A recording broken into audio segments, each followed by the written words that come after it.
Welcome to our daily devotional series, The Daily Herald. I pray that these messages will come to you as an encouragement and a reminder to be heralds of the Lord daily. God bless you. True Warden of the Temple Courts, October 22. These things says he who holds the 7 stars in his right hand, who walks in the midst of the 7 golden lampstands. Revelation 2:1. The names of the 7 churches are symbolic of the church in different periods of the Christian era. The number 7 indicates completeness and is symbolic to the fact that the messages extend to the end of time, while the symbols used reveal the condition of the church at different periods in the history of the world. Christ is spoken of as walking in the midst of the golden candlesticks. Thus is symbolized his relation to the churches. He is in constant communication with his people. He knows their true state. He observes their order, their piety, their devotion. Although he is high priest and mediator in the sanctuary above, yet he is represented as walking up and down in the midst of his churches on earth.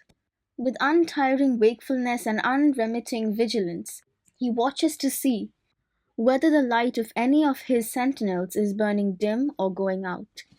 If the candlesticks were left to mere human care, the flickering flame would languish and die. But he is the true watchman in the Lord's house, the true warden of the temple courts.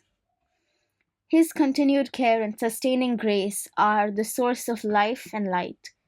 Christ is represented as holding the 7 stars in his right hand. This assures us that no church faithful to its trust need fear coming to naught. For not a star that hath the protection of omnipotence can be plucked out of the hand of Christ. These words are spoken to the teachers in the church, those entrusted by God with weighty responsibilities. The sweet influences that are to be abundant in the church are bound up with God's ministers, who are to reveal the love of Christ.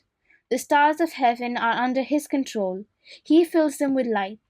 He guides and directs their movements. If he did not do this, they would become fallen stars. So with his ministers, they are but instruments in his hand, and all the good they accomplish is done through his power. If they will look to him as he looked to the Father, they will be enabled to do his work.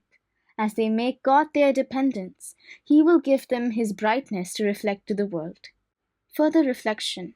How comforting is it to know that Jesus is in the very midst of his church, no matter its challenges?